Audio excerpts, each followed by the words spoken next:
Hi,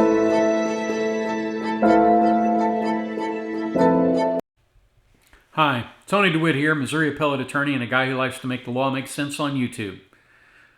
Have you ever just gotten so mad you wanted to hit somebody?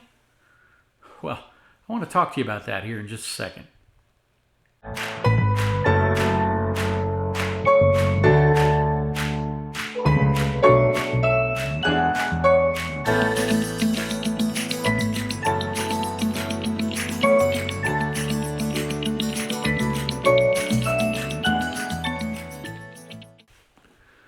Of all of the things that have produced lawsuits that I have been involved in, I have to say anger figures right up there with drugs and alcohol for the kinds of situations that people get themselves into that require legal help.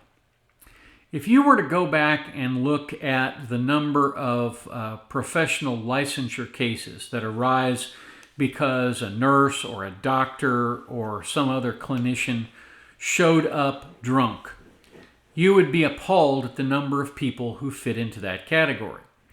If you were to go look and find the number of lawyers who were disbarred or suspended from the practice of law, you would find that in about 80% of those cases, some form of substance abuse had something to do with it. But in nearly every one of those instances, anger has something to do with it. There's a lawyer in Portland, and he has a friend, a mentor, who has helped him. He's an Iraq war veteran. And he is asked to take a case in Washington State, where he is also licensed. And he takes that case.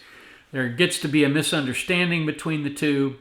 And the lawyer that was his friend and mentor got a little harsh with him and told him that he blew it. And this so irritated this lawyer that he drank all afternoon. And once he got properly liquored up, he took his pistol over to that lawyer's abode or his office and fired 6 shots through the windows and office doors of that location, narrowly missing one of the people. Fortunately, no individual was hurt. A couple of windows were busted out, some bricks were hit, and a computer was hit. Now, the good news is that nobody died. The bad news is the guy was disbarred as a result, or suspended, I guess, as a result. The fact is, people get into trouble when they mix alcohol and anger, because alcohol lowers your inhibitions. And if you're angry, you probably don't have a great deal of inhibitions anyway. I can tell you the times when I have gotten the furthest off base has been when I have let somebody push my buttons.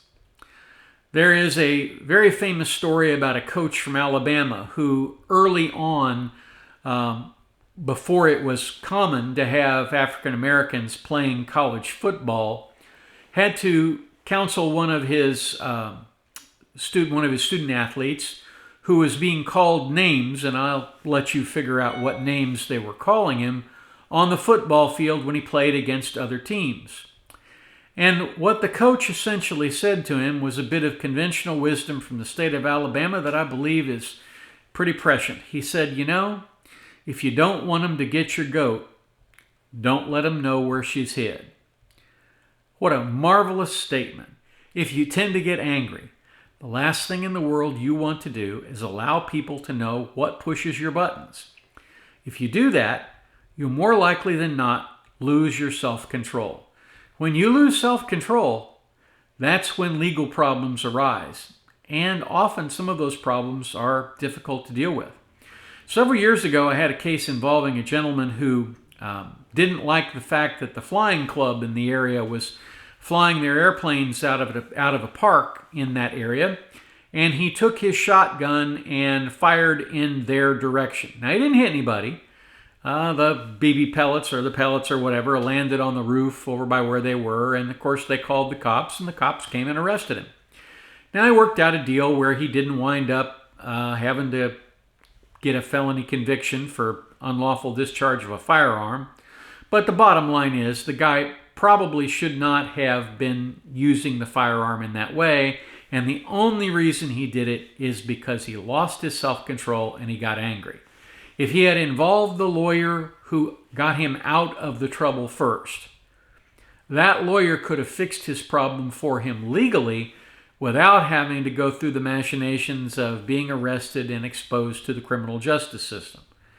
So, again, my suggestion is if you tend to get angry and somebody says something that just lights your fire, take a deep breath and say, you know, we need to discuss this later, and walk away.